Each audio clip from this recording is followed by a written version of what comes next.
이번 시간은 우리 기독교 세계관 세 번째 시간입니다. 첫 번째는 그 신의 존재를 인정하냐 부정하냐가 출발이라고 했습니다. 그렇다면 우리는 신의 존재를 인정하기 때문에 우리는 예수 그리스도로 인하여서 나의 존재가 무엇인지 확인받아야 된다라고 이야기했습니다. 그것이 두 번째입니다. 오늘 세 번째는 그 나의 존재, 예수 그리스도의 앞에 서서 나의 존재를 확인했다면 하나님의 나라, 그분의 통치, 그분의 다스림 앞에 들어가야 될 줄 믿습니다. 그것이 우리가 가지고 있는 기독교 세계관의 세 번째, 또 어떻게 보면 우리의 가치의 출발일 줄 믿습니다. 우리가 하나님의 나라라고 했을 때는 항상 많이 듣긴 했지만 이것이 좀 혼동스럽고 무엇인지 잘 모를 겁니다. 좀 오늘 이 시간에 오늘 이 다니엘서를 통하여서 도대체 이 다니엘에게 있는 그 하나님의 나라가 무엇인지 좀 우리 함께 발견하고 나아갔으면 참 좋겠습니다. 이 다니엘 린데만이라는 사람이 있습니다. 이 사람이 이 가치관에 대해서 이렇게 이야기를 해왔습니다. 이 많은 젊은이들에게 또 많은 이 10대들에게 항상 조언을 할 때에 꿈을 가지십시오, 이렇게 이야기했다고 합니다. 근데 어느 순간 그들에게 그 꿈을 가져라 라고 이야기했는데 어느 순간 그 젊은 사람들에게는 꿈보다 더 중요한 것이 있다고 믿기 시작했다고 합니다. 그것은 바로 가치관이라는 사실을 알게 되었다는 거죠. 좀 이해가 안 되시죠? 꿈을 가져라?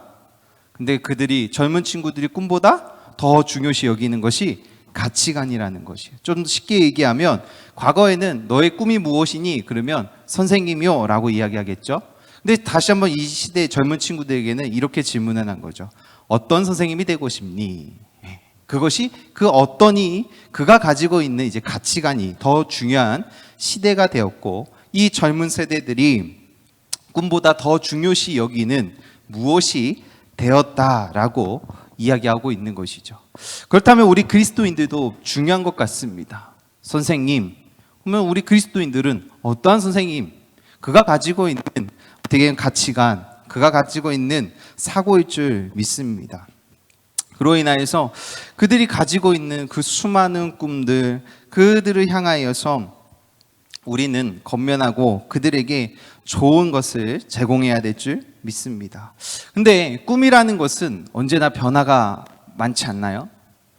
꿈이 나는 선생님이라는 목적도 있지만 꿈 이르면 꿈은 수도 없이 끊임없이 바뀔 줄 믿습니다. 꿈은 오늘 다르고 또 내일 다르고 또 1년 지나면 또 다르고, 그것이 꿈인 거죠. 꿈은 자유롭습니다. 꿈은 허무하고요. 꿈은 허상이고요. 그렇지만 그 꿈이 주는 우리에게 기쁨이 있을 줄 압니다. 또한 그로 인하여서 그 꿈은 또 우리에게 불안을 주죠. 왜요? 불확실성이 강하니까요. 그래서 우리는 그 하루하루를 어떻게 살아가야 할지, 그 알려주는 그 윤리적인 바탕이 꿈보다 더 중요하다는 것을 우리는 기억해야 될 줄 믿습니다. 그것이 바로 우리가 말하는 가치관이라고 이야기하고 있어요. 우리가 꿈을 꾸는 건 좋지만 그 꿈을 어떻게 오늘도 하루하루 살아가야 될지, 그것이 윤리적인 바탕이 되었다라고 저자가 이야기하는데요. 우리는 이걸 좀 기독교적으로 바꾸면 하나님의 말씀의 바탕으로 오늘도 우리는 살아가야 될 줄 믿는다라는 것이죠. 우리가 그것이 올바로 된 그 가치관이 이 시대에 우리에게 필요하다라는 사실입니다. 그 출발점이 하나님의 나라에 관한 가치관이에요. 그렇다면 하나님의 나라의 용어의 기본적인 것은 하나님의 다스림이라는 기본적인 용어의 의미를 가지고 있어요. 그래서 룰, 레인 이래가지고 규칙, 다스림을 이야기하고 있습니다. 이 하나님의 나라는 규칙이 있고요, 다스림, 그분의 통치가 미치는 곳이 하나님의 나라라는 사실을 우리는 기억해야 됩니다. 우리가 하나님의 이 단어를 빼고 나라 그러면 3대 요소가 있죠. 첫 번째가 뭐죠? 국민입니다. 사람이 있어야 됩니다. 두 번째는 그 국민들이 거주하는 영토죠. 그리고 나머지 주권입니다. 이것은 하나의 통치가 가지고 있는 조직을 이야기하는 거예요. 우리가 그 나라, 대한민국이라는 이 나라에 하나의 통치적인 조직 안에 있다라는 사실이에요. 우리의 의사와 상관없이 우리는 이 대한민국이라는 이 조직 안에 가장 큰 기본 틀에 있습니다. 그로 인해서 다른 나라는 되는데 우리나라는 안 되는 것도 있고, 우리나라는 되는데 다른 나라는 안 되는 법률도 있고 문화도 있을 줄 압니다. 우리는 이 나라, 하나님의 이 다스림이 미치는 범위와 이 영역을 포함하는 이 포괄적인 개념이 먼저 우리 안에 있으셔야 돼요. 우리가 이 하나님의 나라 하면 1차와 2차로 나눠집니다. 1차는 정말 우리가 눈에 보이는 하나님의 이 나라, 다스리는 이 통치를 이야기하고요. 두 번째는 성경에 나오는 이 천국을 이야기하죠. 근데 이 개념이 분리돼서는 안 될 줄 압니다. 하나님의 나라는 이 땅 가운데서 경험할 수도 있고요. 천국이 이 나라에 우리가도 삶을 살아가면서 경험될 줄 믿습니다. 마치 분리되어서 하나님의 나라는 꼭 죽어서만 가는 곳이야 라고 분리하기 시작하는 순간 하나님의 나라가 이 땅 가운데에 하나님의 통치함과 다스림에서 나는 벗어나는 삶이 돼버려요. 그래서 우리는 분리되면 안 됩니다. 반드시 이 땅에서도 하나님의 주권과 하나님의 통치하심과 하나님의 다스림을 경험해야 그분이 정말 운영하시는 하나님의 나라에 들어가서도 그분의 그 다스림 앞에 우리가 들어갈 수 있다라는 사실이에요. 근데 우리가 이 개념이 자꾸 분리가 되니까 교회 생활과 나의 삶과 분리가 되는 것이죠. 분리가 되면 안 되는데 우리는 자연스럽게 분리가 되고 있습니다. 이 구약에서는 그렇다면 하나님의 나라를 어떻게 이야기하고 있을까요? 하나님이 스스로 이야기하고 있습니다. 하나님께서는 그 영원부터 창세로부터 온 세상의 왕으로 온 세상에 다스리고 계심을 강조하고 있었다라는 것이죠. 그래서 이 세상을 창조하신 분은 온 세상을 다스리는 것을 이야기하고 있습니다. 그것을 하나님의 섭리라고 얘기하고 있어요. 그것이 또 다르게 얘기하면 하나님의 통치라고 이야기합니다. 이는 특별히 그 구속적인 하나님의 나라의 사상이 아님을 우리는 기억해야 될 줄 믿습니다. 온 세상에 대해 하나님의 통치를 말하고 있는 구절이 있습니다. 그것이 우리 시편 93편 1절과 2절입니다. 여호와께서 다스리시니 스스로 권위를 입으셨도다. 여호와께서 능력의 옷을 입으시며 띠를 띠셨으므로 세계도 견고히 서서 흔들리지 아니하는도다. 주의 보좌는 예로부터 견고히 섰으며 주는 영원부터 계셨나이다. 중요한 사실이 있다라는 것이죠. 여기서 하나님의 다스림은 스스로 권위를 입으셨다 그래요.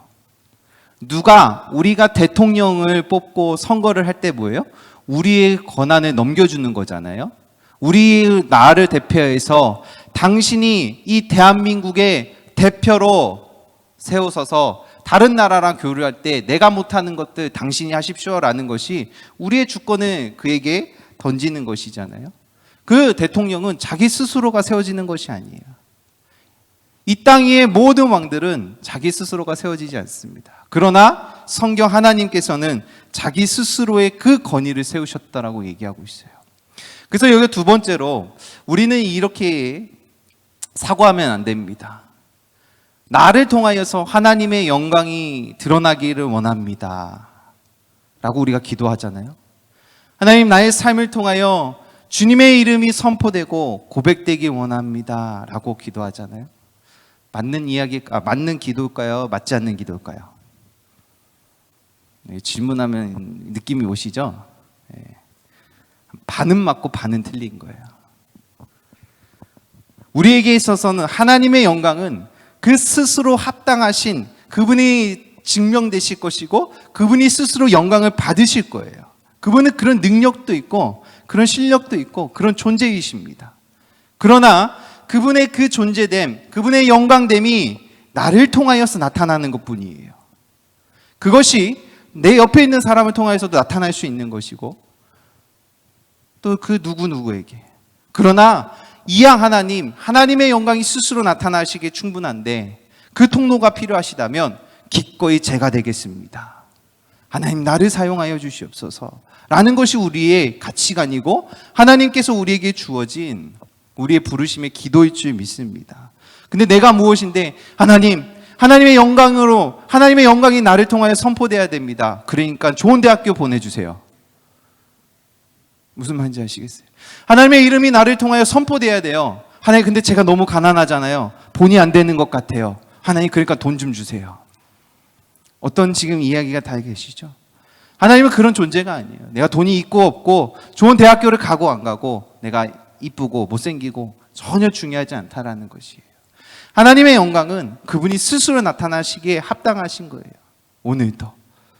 근데 전 영역에서 하나님의 그 영광이 이왕 나타나실 거 하나님 나를 통하여서 나타내 주시옵소서 라는 우리의 고백이 또 우리의 기도가 있어야 될 줄 믿습니다. 그러면서 그분의 능력의 옷을 입으며 띠를 띠으셨으므로 세계도 견고히 서서 흔들리지 아니하는도다. 그래요. 그분의 나라는 그 누구도 흔들 수 없고 그분의 나라는 영원 전부터 계심을 우리는 믿어야 될 줄 믿습니다.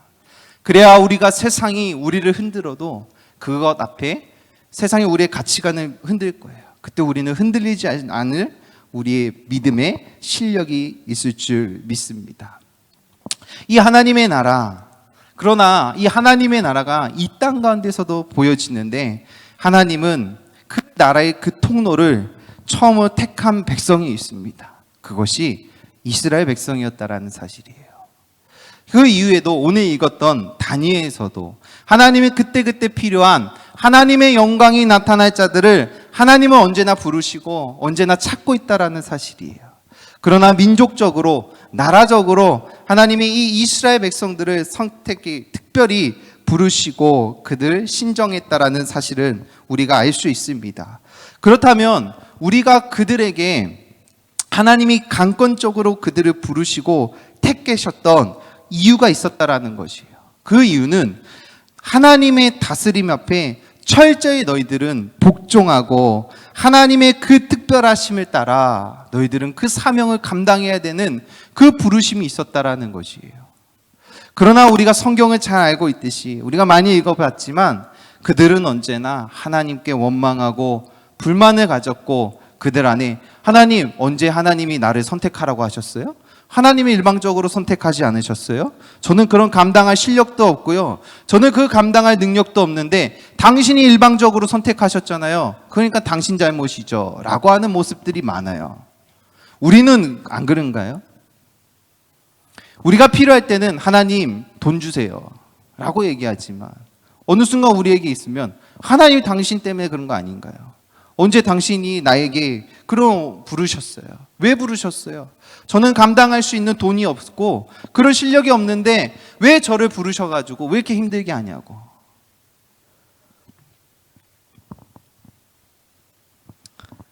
우리의 가치관, 정말 우리의 이 하나님의 나라에 대한 이 가치관이 올바로 세워져야 줄 믿습니다. 그로 인하여 우리가 그 하나님이 도대체 우리를 왜 부르셨는가? 이 땅 가운데에 예수 그리스도를 통하여서 나의 존재를 깨닫게 하시고 하나님의 나라라는 그 가치관이 우리에게 주심을 우리는 감사함으로 이 땅 가운데에 우리에게 부르신 그 가치관을 이 시간에 온전히 확증되기를 원합니다. 특별히 이 시편 22편 우리 27절부터 30절입니다. 시편 22편 27절부터 30절입니다. 땅의 모든 끝이 여호와를 기억하고 돌아오며 모든 나라의 모든 족속이 주의 앞에 예배하리니 나라는 여호와의 것이요 여호와는 모든 나라의 주제이심이로다. 세상의 모든 풍성한 자가 먹고 경배할 것이요 진토 속에서 내려가는 자 곧 자기 영혼을 살리지 못할 자도 다 그 앞에서 절하리로다. 후손이 그를 섬길 것이요 대대에 주를 전할 것이며. 그렇습니다. 우리에게 이 땅 가운데 하나님의 나라의 가치관을 가진 자들은 땅의 모든 끝이 여호와를 기억하고 돌아오도록 모든 나라의 모든 족속이 주 앞에 예배하도록 그의 통로로 삼아주심을 우리는 기억해야 될 줄 믿습니다. 그것이 우리에게 주어진 가치관이에요. 우리가 이 땅 가운데서 왜 돈을 벌어야 되는지, 오늘 내가 어떤 음식을 먹어야 되는지, 내가 이 직장을 왜 다녀야 되는지, 그 출발점이 이 모든 땅의 끝이 여호와를 기억하고 돌아오며 그 앞에 나가 예배하는 거예요. 그렇다면 나부터 먼저 그분을 기억하는 삶, 그리고 그분께 돌아가는 것, 더 나아가 그 앞에 나가 예배하는 것에 있을 줄 믿습니다. 그때에 우리가 어디에 있든지 상관없이 나를 통하여 하나님의 나라의 가치관이 우리 속에 있을 줄 믿습니다. 그러나 우리의 믿음의 자세가 필요하죠. 이 나라에는 여호와의 것이다. 모든 것이 하나님의 것이다. 모든 나라의 주제이심, 주권자는 오직 여호와이시다라는 그 가치관이 우리 삶 속에 필요하다라는 사실이에요. 우리 인간에게 원죄가 있습니다. 원죄의 가장 큰 출발점은 이 아담과 하와가 하나님께서 먹지 말라는 선악과를 따먹었다라는 사실입니다. 이 선악과를 따먹는 근본은 선악을 알게 하는 기준이 나에게 있다라는 사실이에요. 그게 원죄예요. 그전에는 선악을 알게 하는 기준은 오직 여호와 하나님이었다는 건데, 이 흑암의 권세가 와서 아니야, 너도 하나님과 같이 될 수 있어, 이 이야기는 선악의 기준이 너가 될 수 있어 라고 이야기하는 거예요. 근데 들으니까 어때요? 좋잖아요. 너의 인생이 너 거야 라고 얘기해 주는 거랑 똑같다니까요. 너의 인생이 하나님께 아니라 너의 인생은 너 거야 라고 얘기했는데, 너는 그래서 하나님 같이 될 수 있어. 너 마음대로 할 수 있어. 하나님이 어떤 존재니? 봐봐, 또 다 먹고 있지. 그치, 마음대로 먹을 수 있다니까. 하나님의 창조자 하나님을 있게 하고 모든 선악의 기준이 하나님께 있는 것이 아니라 나에게 있다라고 이야기해 주고 있는 거예요. 그러니 하나님이 악이라고 하면 악인데 이젠 네가 선이라고 얘기하면 그건 선이야 라고 이야기해 주는 것이에요. 우리는 이것을 회복해야 돼요. 우리에게 주어진 가치관이 우리의 삶의 영역에서 이 하나님의 다스림을 받는 자, 하나님의 통치권 안에 들어서 하나님의 다스림대로 살아가는 자, 그것이 우리가 필요한 이 기독교의 세계관의 세 번째 시간일 줄 믿습니다. 하나님께서는 이 땅에 창조하셨어요. 만드시고 우리 사람들에게 관리의 역할을 주셨습니다. 우리가 로봇이 아니잖아요. 하나님 우리에게 가장 중요한 자유의지를 주셨습니다. 그것은 이 땅의 관리자인 거예요. 우리가 하나님이 세우셨던, 하나님께 도전하여서 원죄를 졌지만 회개하고 하나님의 용서해 주셔서 우린 다시 그의 품에 안길 수 있는 은혜의 통로를 주셨습니다. 그렇다면 이 하나님의 품으로부터 떨어져 있는 자들, 우린 그들을 향하여서 하나님의 선을 세워야 되는 것. 그렇다면 우리는 그 하나님의 통치권 안에 있는 하나님의 선이 우리의 삶의 기준이 되셔야 돼요. 근데 이것이 쉽지가 않습니다. 제가 끊임없이 우리 부모님들에게 이런 얘기합니다. 자녀들에게, 특별히 진로를 가지고 고민하는 자녀들한테 우리 그리스도인들이, 이런 부모님들이 이렇게 상담해 주실 때 이런 말 하시면 안 돼요. 너가 행복한 거 해. 네가 즐거운 거로 직업을 삼으면 돼. 옳은 말일까요? 아니에요. 그리스도인 부모님들은 그런 용어가 쓰면 안 됩니다. 너를 통하여서 하나님이 기뻐하시는 일을 해야 돼. 우리가 용어가 바뀌어야 돼요. 근데 부모님들이 10대 부모들 가진 부모님들은 그런 이야기 잘 안 하시더라고요. 네가 행복한 거에 그럼 하나님도 행복해 하실 거야. 뭔가 이상하지 않아요? 매우 이상해요. 내 삶의 주체가 그 아이에게 있어요. 하나님께 있음을 가리키는 것이 아니라 그의 삶의 주체가 너에게 있다라는 것을 우리도 무의식 속에 전달해주고 있다라는 사실입니다. 지금 우리 이 땅 가운데의 공교육이 그걸 가리키고 있어요. 나다움. 나다움이 뭘까요? 도대체 너다워서 왜 이렇게 어그러졌을까요? 교육이 야 너답게 살아, 너다운 게 좋은 거야 라고 끊임없이 지금까지 엄청 수없이 달려왔어요. 그러면은 교육의 질이 좋아야 되고 우리 아이들이 더 정서적으로 더 건강해져야 되는데 왜 더 망가졌을까요? 이게 무슨 속임수가 있는 거겠죠. 우리가 두 번째를 배웠잖아요. 예수 그리스도 앞에 섰을 때에 예수 그리스도를 통하여서 나의 존재를 발견할 수밖에 없다고요. 하나님이 그렇게 우리를 세팅해 주셨어요. 근데 내 앞에 하나님 없이 거울을 놓은 거예요. 나를 보게 만드는 거예요. 계속 끊임없이. 나만 보여요. 나만. 거기에 선한 것이 어디 있습니까? 그리고 너가 선한 것이 이젠 선한 거야 라고 이야기해주는 이 시대 속에 과연 이 아이들이 어떻게 건강하게 올바른 가치관을 가지고 살 수 있을까요? 정말 우리에게 주어진 이 하나님의 나라의 가치관이 우리 삶 속에부터 온전히 회복되어야 될 줄 믿습니다. 우리의 이 가치관이 땅의 모든 끝에 있는 그 여호와를 기억하고 돌아오는 그 통로의 사명이 우리에게 필요할 줄 믿습니다. 오늘 이 다니엘서 6장, 우리 다니엘을 바라보면 대단한 사람이지 않습니까? 그는 지식적으로 모든 실력적으로 세상에 굴하지 않는 자입니다. 그러나 그에게 꼴불견이죠. 하나님을 모르는 사람에게서는 이 다니엘은 너무 꼴불견이에요. 왜요? 왕도 인정하거든요. 모든 사람들은 그 왕에게 인정받기 위해서 수단과 방법을 가리지 않고 그 왕에게 잘 보이려고 하는데 이 다니엘은 그 왕에게 잘 보이지 않아요. 근데 왕이 너무 이뻐하는 거예요. 오직 다니엘에게 왕은 누구예요? 여호와 하나님이에요. 세상 왕 앞에 자신을 굽히지 않았어요. 굽힐 때도 있었겠지만 자기가 하나님 앞에 해야 할 일과 세상 앞에 해야 할 일들이 구별됐다는 사실을 아는 것 같았습니다. 그로 인해서 그 주변에 있는 이 왕을 칭찬받기 위한 자들이 어떻게 해요? 이 다니엘만 죽이려고 하잖아요. 그래서 오늘 본문 앞에 보면 이 사자굴에 던지는 사건이 일어납니다. 근데 지금까지 이 다리오 왕이 이 다니엘을 보았어요.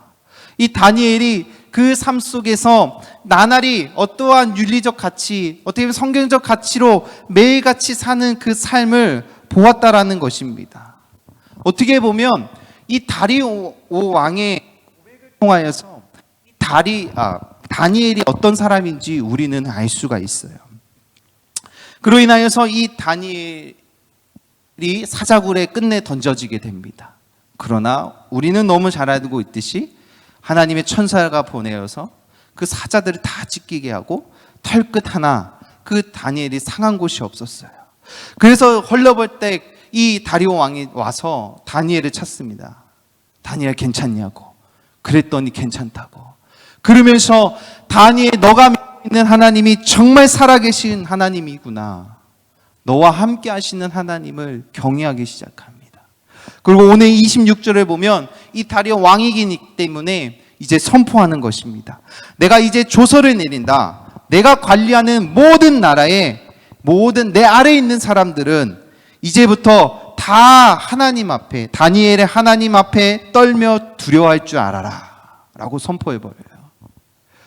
그리고 그는 살아계시는 하나님이시요 영원히 변치 않으시이며 그의 나라는 멸망하지 아니할 것이요 그의 권세는 무궁할 것이며. 이거 다니엘이 고백한 것이 아니라 다리오 왕이 고백한 거예요. 우리의 믿음의 고백이 아니라 다니엘을 본 예수 그리스도를 믿지 않는 자가 이 다니엘을 바라보며 선포한 이야기라는 사실이에요. 우리는 과연 우리의 삶 속에 우리의 주권이 누구에게 있습니까? 우리도 모르지만 돈을 쫓기도 하고요. 명예를 쫓기도 해요. 하나님의 규칙과 그 다스림에서 자꾸 벗어나기 시작해요. 성경을 통하여서 알고는 있어요. 그러나 세상이 만만치 않습니다. 하나님의 방법대로 살면요, 망해요, 세상에서요. 우린 너무 똑똑해졌어요. 하나님의 말씀은 진리시고 살아계시다고 얘기하고 있지만 내 삶 가운데에 경험이 없으니까 자꾸 분리되어서 이야기하기 시작하고, 그로 인하여 어떻게 해요? 천국 가면 죽어서 천국에서만 누릴 수 있는 거야 라고 우리 스스로가 합리합니다. 절대 그렇지 않습니다. 성경은 이 단위에서는 지혜의 서입니다. 지혜의 서는요, 그가 미리 걸었고 그의 삶을 통하여 앞으로 있는 후대들이 이런 삶을 살아라, 그것이 참된 지혜이다 라고 얘기하고 있어요. 분명히 호락호락하지 않습니다. 다니엘 보십시오. 하나님을 예배하다 경외하다가 사자굴에 들어가지 않습니까? 또 알다시피 불구덩이도 들어가요. 근데 그 믿음의 고백 있잖아요. 그리 아니하실지라도. 우리에게 필요한 그 신앙이 있어요. 이 시대를 살아가는 그 믿음의 신앙이 그리 아니하실지라요. 하나님, 내 인생에 돈이 없을 수 있어요. 그리 아니하실지라도 하나님의 나라의 영광이 나의 삶을 통하여서 증명되기 원합니다 라는 우리의 믿음이 필요한데, 우리는 그거의 요건들이 너무 많다라는 사실이죠. 우리는 정말 이 시간 속에 이 하나님의 나라의 가치관이 올바로 새겨지시기를 주의 이름을 축원합니다. 하나님의 규례와 규칙과 하나님의 법도와 하나님의 그 다스림이 우리 삶에 반드시 필요합니다. 어느 순간 타협하기 시작하면 벌금을 내잖아요. 어기면 벌금을 내잖아요. 그러니까 벌금을 지금 안 맞아봐서 그래요. 하나님 앞에 벌금 시기 맞잖아요. 그러면은 정신을 차려야 되는데 못 차리시더라고요. 우리는 벌금 맞기 전에 하나님의 규칙이 무엇인지, 하나님의 규례가 무엇인지, 하나님의 율법이 무엇인지 우린 부단히 공부를 많이 해야 돼요. 이게 공부하지 않고 그냥 내 마음대로 막 살다 보잖아요. 그러면 벌금 시계 맞습니다. 막 고지서가 차곡차곡 쌓여져 있어요. 어느 순간 그다가 한 방 시계 맞아요. 우리가 무지해서 용서받을 수 없습니다. 무지하다고, 몰랐다고. 우리는 하나님의 말씀을 언제나 가까이 하시고, 우리가 힘들지만 그 가까이함이 우리를 살릴 줄 믿습니다. 그로 인하여 우리의 삶의 그 가치관이 산 제물로 나의 삶을 기꺼이 하나님 앞에 드릴 때에 그 속에 하나님의 주권의 다스림, 하나님의 자녀되는 권세가 우리에게 있을 줄 믿습니다.